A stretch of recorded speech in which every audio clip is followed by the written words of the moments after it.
a honra de participar desta sessão solene em um momento que ultrapassa o simbolismo do calendário. Um momento para reafirmar o compromisso das instituições brasileiras com a Constituição, a democracia e a soberania do Brasil. Compareço a essa solenidade com um sentimento distinto daquele que marcou minha presença nesta casa em 2023. Naquela ocasião, o Brasil ainda estava profundamente ferido pelo ataque frontal às instituições democráticas. Um ataque que tentou, sem sucesso, subverter a vontade soberana do povo brasileiro e romper a ordem constitucional. Hoje, participo desta celebração republicana com a confiança e a esperança renovadas. Confiança porque as instituições cumpriram seu papel. Esperança porque o Brasil demonstrou mais uma vez que é muito maior do que quaisquer golpistas ou traidores da pátria. Nesses últimos anos, o Judiciário tem sido o guardião da Constituição, do Estado Democrático de Direito e da soberania do voto popular. O Supremo Tribunal Federal não buscou protagonismo, muito menos tomou para si atribuições de outros poderes.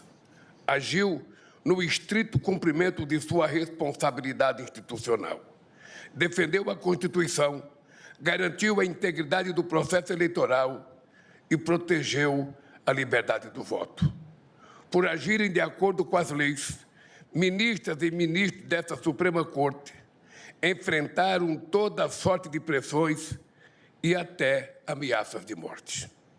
Mesmo assim, não fugiram de seu compromisso constitucional e reafirmaram que, no Brasil, divergências políticas se resolvem pelas urnas, pelo diálogo institucional e pelas leis.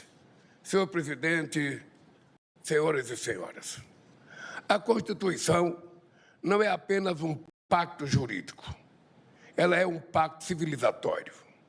Exige o diálogo permanente entre executivo, legislativo e judiciário. Exige respeito mútuo e compromisso com o interesse público. O povo brasileiro não quer conflito entre instituições, quer estabilidade, justiça social e oportunidades. Quer um Estado que garanta seus direitos e que seja capaz de enfrentar os grandes desafios do nosso tempo. Em 2025, enfrentamos ataques externos à nossa soberania e nos mantivemos firmes. O Brasil respondeu com altivez, com base no direito internacional, com a força de suas instituições e, sobretudo, com a legitimidade conferida pelo povo. Reafirmamos que nenhuma nação se constrói sob tutela e que a democracia brasileira não se curva às pressões e intimidações de quem quer que seja. A ação penal 2668 representa um marco institucional histórico no nosso país. Aqueles que atentaram contra a democracia tiveram julgamento justo, acesso a todas as provas e amplo direito de defesa, o que só é possível em uma democracia. Os julgamentos e as condenações dos envolvidos fortaleceram a legitimidade democrática, a confiança na justiça e a ideia fundamental de que nenhuma autoridade está acima da lei. A democracia brasileira saiu desse processo mais forte, mais madura e mais consciente do seu valor. Democracia se constrói com eleições livres, mas se preserva com instituições capazes de defendê-las. Uma democracia sólida exige instituições confiáveis, mecanismos de prestação de contas e proteção contra abuso de poder. A condenação dos golpistas deixou uma mensagem clara.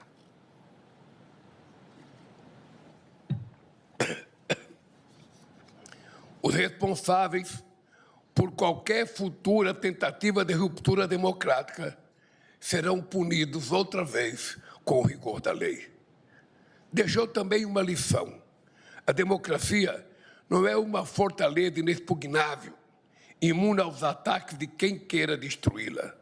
A democracia não está pronta, ela está em permanente construção.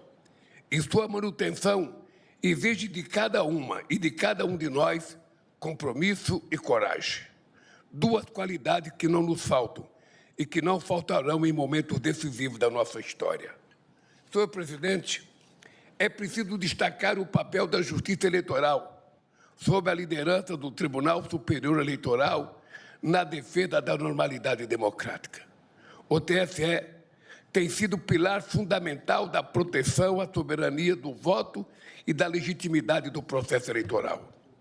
As eleições deste ano impõem enormes desafios à justiça eleitoral. Abuso de poder econômico, manipulação da opinião pública por meio do disparo criminoso de fake news, uso indevido dos recursos dos algoritmos das plataformas digitais, contratação de influenciadores em redes digitais para atacar adversários, utilização de inteligência artificial para falsificar fotografias, áudios e vídeos de qualquer pessoa, produzindo realidades paralelas, dentre outras novas armadilhas. É preciso garantir que a justiça brasileira possa fazer frente às transformações que se impõem de maneira tão veloz e sorrateira.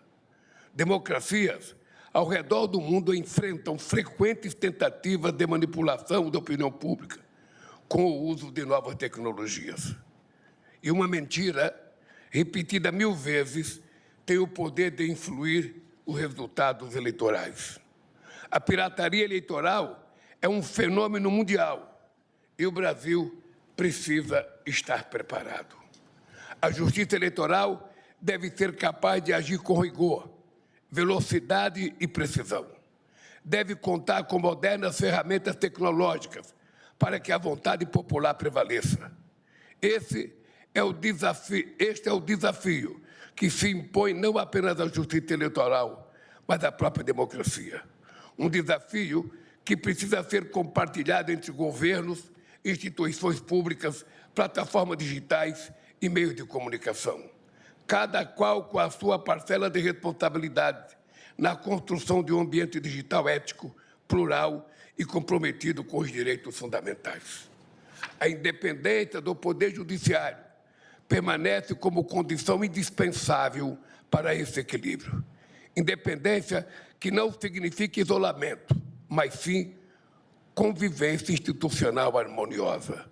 Convivência baseada no respeito recíproco e no diálogo entre os poderes, como determina a nossa Constituição. Senhor presidente, senhoras e senhores ministros e ministras, nosso governo tem se pautado pela defesa aguerrida das instituições democráticas, pelo diálogo permanente com o STF e o Conselho Nacional de Justiça, pela construção de uma agenda que concretiza os compromissos assumidos perante a nação, a exemplo da segurança pública. O Ministério da Justiça e da Segurança Pública tem avançado no enfrentamento do crime organizado, sempre com ações integradas em cooperação com governos estaduais, sem perguntar qual o partido ou a ideologia do governador. Com a Operação Carbono Oculto, o Poder Judiciário, a Polícia Federal e a Receita Federal chegaram aos mandantes do crime organizado. Magnatas do crime, que vivem no andar de cima, que não estão nas comunidades, e sim em algum dos endereços mais nobres no Brasil e no exterior. Não importa onde os criminosos estejam, não importa o tamanho de suas contas bancárias. A Polícia Federal está aprofundando as investigações e todos, sem distinção, pagarão pelos crimes que cometeram. Senhor presidente, senhoras ministras e senhores ministros, assim como aconteceu no 8 de janeiro, Executivo, Legislativo e Judiciário se unem novamente por uma causa da mais extrema gravidade. Dados oficiais mostram que, em média, 4 mulheres são assassinadas por dia no Brasil. No ano passado, 1.470 mulheres foram assassinadas por maridos, companheiros, namorados, colegas de trabalho, conhecidos e desconhecidos. Isso é intolerável. Lançamos na próxima quarta-feira o Pacto Brasil de enfrentamento ao feminicídio entre os 3 poderes do Estado brasileiro. Assassinos e agressores devem ser punidos com rigor da lei, mas é preciso também educar os meninos e conscientizar os homens de que nada, absolutamente nada, justifica qualquer forma de violência contra meninas ou mulheres, seja na realidade ou no ambiente digital.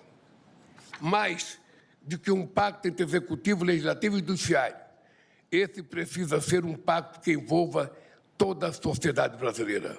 Um pacto que envolva, sobretudo, os homens deste país, que precisam entender que não são donos de ninguém. As mulheres pertencem apenas a ela mesma e a mais ninguém. Senhor presidente, o Brasil que emergiu nos últimos 3 anos é um Brasil que recuperou seu lugar no mundo. Um Brasil respeitado, que voltou a dialogar com todas as nações, que ampliou o mercado. Um país que fortalece a economia e distribui renda. Um Brasil que saiu pela 2ª vez do mapa da fome, que atingiu os menores índices de pobreza e desigualdade da história, que isentou do imposto de renda grandes partes da classe média e da classe trabalhadora, que aliviou o orçamento e melhorou a qualidade de vida dos mais necessitados, que bateu recorde na geração de emprego e aumentou o poder de compra da população brasileira. Todos esses avanços só foram possíveis porque nos unimos e derrotamos aqueles que tentaram destruir a democracia, porque temos instituições fortes, independentes e comprometidas com a manutenção do Estado Democrático de Direito. Sob a presidência do ministro Edson Fachin, o STF segue exercendo o seu papel com serenidade, firmeza e compromisso democrático. O novo ano judiciário, que se inicia hoje, exigirá, mais uma vez, debate público qualificado, diálogo respeitoso e instituições à altura da confiança da sociedade. Não temos o direito de errar. Quero terminar desejando que o Executivo, o Legislativo e o Judiciário estejam sempre à altura do Brasil e do povo brasileiro. Parabéns a todos e a todas e um feliz ano judiciário para todos nós. Muito obrigado.